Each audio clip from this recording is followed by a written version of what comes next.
Hey guys, it's Kylie. I've got a different point of view for you today. I was a little sick of my desk. I want to say first, as a warning, that my number of cats I live with has increased by 200%.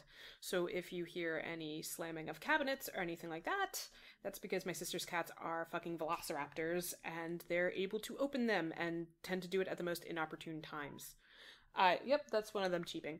I also want to say I'm very sorry for posting this video on Saturday. I meant to actually record it on Monday, and then my niece needed babysitting, and I had to write stuff for the site, and the week completely got away from me. What I'm going to talk about today is that Joy and I, our most recent Unabashed Book Snobbery podcast episode we posted was on the flaws of A Song of Ice and Fire, and we sort of satirically named it Is George R. R. Martin Literal Garbage?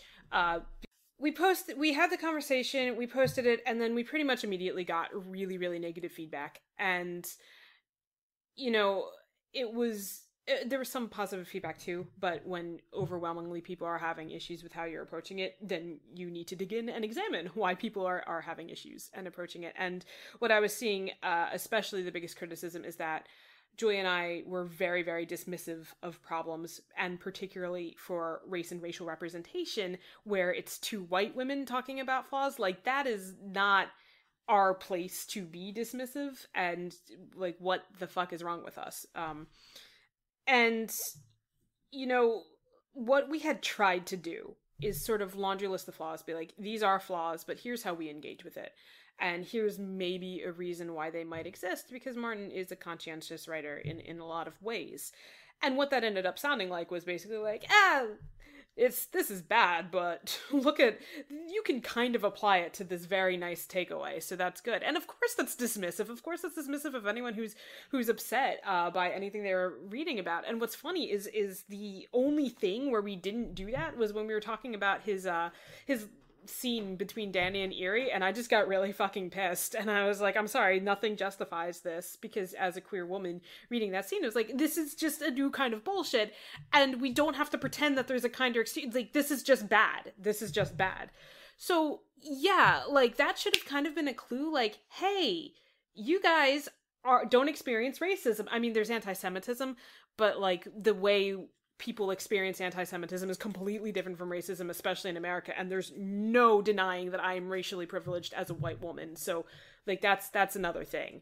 But, you know, as two white women, we should have just been like, hey, you know, we don't really have this experience where we would be getting, like, that kind of anger, and we have an experience where, for us, it's easy not to see things. Like, we didn't mention the Summer Islanders, because to us it was like, oh, you know, we're just talking about SS in general. Like, why talk about, you know, the specific representation where I think they're called, like, monkeys, and no one challenges that. That viewpoint is never challenged. So it was just, I mean, we were trying to say, yeah, these are flaws, and there's no denying that these are flaws, but here's what we do with it. And, you know, in general, it didn't work. And even if we had, like, just talked about, you know, issues of women in A Song of Ice and Fire, and so we had been speaking with our agency as two women or whatever, it's not like framing the conversation like this was actually helpful to anything.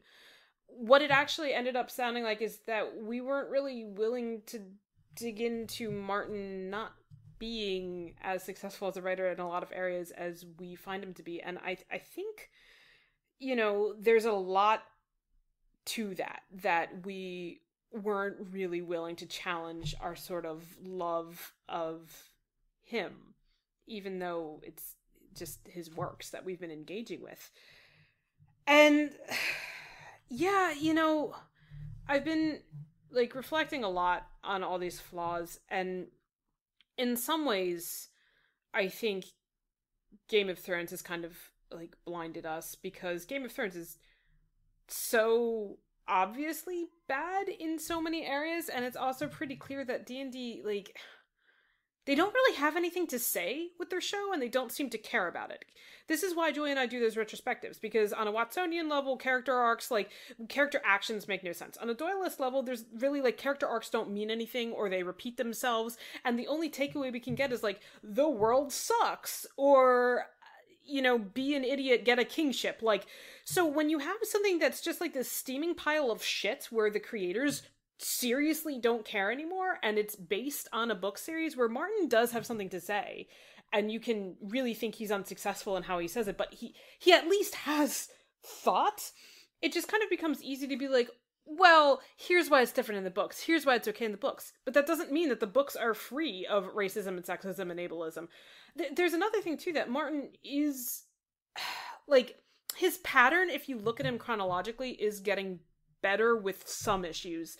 Like, I know that his portrayal of Tyrion's, like, physicality in A Game of Thrones drew a lot of negative criticism, because people are like, I'm sorry, if someone is a dwarf, they wouldn't be able to be somersaulting and doing all this crazy shit. So then he actually incorporated that more, and sort of, like, you'll see, you know, Tyrion talks about his cramping legs more and more as the books go on, and things of that nature. It's not to say his portrayal of Tyrion is, like, wonderful and perfect, but he does at least seem to be someone who listens. And then, particularly with A Feast for Crows and A Dance with Dragons, I mean, A Feast for Crows, we had 55% of the chapters were female point of views, and it seemed like he was really, really digging into this patriarchal critique in a way he hadn't before. And then even regarding race and racism, we got the Dornish theater that gave us a lens through which Westerosi racism and prejudice could be addressed head on. I do find that deconstruction within Ariane's point of view to be successful, though I know that that's a point of disagreement, and a lot of people think, no, actually, when you get in her head, it just sort of confirmed everything.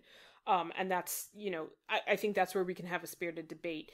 But at the same time, like, what he did in Dorne, why is it only in Dorne? You know, he expanded how many point of views, and I know now he said, oh, no more POVs, but, like, why did we not get Associ point of views? I can't actually figure this one out. And, you know, one of the things we were saying is that not having a Associ point of view sort of highlights how Dany is sort of unable to, you know, figure out every nuance of the continent, and she's kind of coming at this from this privileged position. But, like, how is that an effective critique of it? Like, if the point is, oh, women are relegated from power, so let's just never have female point of views? Like, no, I'm sorry, wouldn't having female point of views be what is, like, so effective? I mean, the reason I find Martin's critique of the patriarchy to be so valuable is because he has so many female point of views with varying levels of patriarchy brain, right? We did a whole podcast on patriarchy brain. So it's actually just completely inexcusable that he doesn't have an associate point of view, because that kind of would have showed all this stuff a whole lot better and a whole lot clearer, and it also would have allowed for a deconstruction of a lot of the, like, face, like, you know, the prejudice that we could otherwise maybe take as face value, not really, but, like, the Dothraki, like, savage portrayal, for instance. If we had had a point of view from, like, Adash Kaleen, that would have been really, really effective and really interesting too. So it just kind of, you know, you can say maybe this is why Martin didn't want to do this, but at the end of the day, like, I think Martin does well, and I have gotten value out of his critique of the patriarchy and the different types of portrayals of masculinity and femininity and what that means. Beyond that, like, I like that the racism against Dorne was deconstructed, but it's kind of hard to make the claim that A Song of Ice and Fire really pushes the envelope on this dialogue in any significant way, and certainly not in a way where we should be holding it up and being like, oh, see, Dorne exists, so therefore we can dismiss everything else that could otherwise be taken at face value. And when you are Martin and you're in the position of writing A Song of Ice and Fire, which now is sort of setting the standard for fantasy, whether we want to admit it or not, Game of Thrones is water cooler entertainment, and as a result, people are reading these books. Martin has a huge platform, and he has a responsibility for that reason to be like making sure these really negative implications aren't there. And even if his pattern is getting better, he's not there yet. Not by like any stretch of the imagination. Does he do okay for a 69-year-old white dude? Like, yeah, he does okay. But he's just a 69-year-old white dude writing in a fantasy novel that I happen to think have engaging close POVs and some interesting ideas. But that's the extent of it.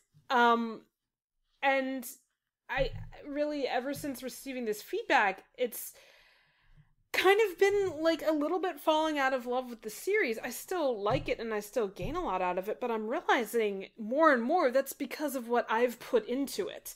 And of course that's how I would want to engage with a piece of media. But that doesn't mean that the ways other people engage with a piece of media are invalid, or that the door isn't open for all this apologism that exists. So I'm going to be doing a follow-up podcast, hopefully in the next couple of months, to this Is George R. R. Martin literal garbage, and I'm hoping, I think it's going to work, to have an in-person interview with Tumblr user Unabashed, and we're going to like really dig into basically her experience reading A Song of Ice and Fire, and just come at it from a much more constructive viewpoint than, well, what could Martin have meant by that? Like, no, like, here's what Martin did, let's talk about why this is an issue. The other thing, too, is that Griffin, my boyfriend, he obviously knows I write about A Song of Ice and Fire a lot, and that, like, all I do is talk about Martells and things of that nature, so he's wanted to read A Song of Ice and Fire. And he started listening to the audiobook for A Storm of Swords. He had already read the first two back in college. And his mood was, like, notably worse the entire time. And every time I was talking to him, he was just like, I get it. Why does it need to be this much, like, genital mutilation? Why does it need to be, like, I get it. He could have made these points without doing all of this. And he was just not really compelled by the writing at all. So I basically told him, stop listening to it because you're in a horrible fucking mood. And I don't think you're enjoying this. But, you know, I was really kind of not able to come up with an answer to why... Oh my god, there's 3 litter boxes, I'm so sorry. The one that they're in right now kind of looks like a moisture farm from Star Wars, so it's very, like, loud and echoey. But yeah, I wasn't really able to come up with an answer for why Martin writes the way he writes. All I can say is that I found a use for it because of how much I've dug into it. But, you know, there's probably other books that dig into this kind of stuff and do it more successfully, too. And I think what it is about A Song of Ice and Fire is there's no dearth of complexity. So the more you reread, and, you know, you see how conscientious Martin is with the point of views that he writes. Is that enough? Probably not. And at the end of the day, it really is just like a bunch of white people having a nice fantasy with fairly... like, I don't see what the ending could be that's possibly going to be so transgressive, you know, that it's going to be the best thing ever. It's just, they're just books I've put a lot of time in and gotten a lot out of. So, am I still an unabashed book snob? Yes. Yes, I am, because the whole reason we chose that name and talked about unabashed book snobbery is because of how fucking bad the adaptation is, and I'm absolutely 100% sticking by the fact that Game of Thrones is a far worse, more problematic piece of media than A Song of Ice and Fire. There's just not even a question about it. The books are better. I am unabashed in that viewpoint, and that's gonna stick by. But, you know, I don't think I want to fight any of Martin's battles for him anymore, other than please don't ask him about his typing speed and any of that. He has enough power and enough resources to fight his battles himself. I'll engage with it the way that I find compelling to engage with, but there's absolutely no reason to dismiss his flaws or pretend they don't exist, or to even find kinder rationalizations to them. Sometimes he's just out of his depth with writing, and I think it's really important to keep that in mind when you're reading. And honestly, there's a lot that needs to be answered in Winds of Winter, especially because the way our cultural dialogue has changed. So this is just my stream of consciousness. It's definitely an apology to how that episode came across. I'm leaving it in the feed, but I'm going to add in a disclaimer saying this is an incomplete conversation. There's going to be a follow-up to it, and basically we excused basically like our presentation of it is just not at all what should exist, and it's inexcusable that as two white women we even put ourselves in a position to be having that conversation on race and racial representation. And even with everything else, even with the sexism of the books, like, it was pretty clear we were only engaging with it because of the way we engage with it. Our lens was unbalanced. Yeah, I'm really glad this happened because I needed to be challenged like this, and I was falling into a lot of really bad intellectual traps, I think. So this is good. This is good. And I've learned a lot, and moving forward, all I can say is that I'm going to be more cognizant of the way this dialogue is framed, and 100% more cognizant of my own privilege coming into these books. And I'm sorry it took me as long as it did.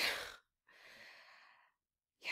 All right, I've got to go and clean out 3 litter boxes, because if I don't do it every day, they die. So I will talk to you guys next time. Bye.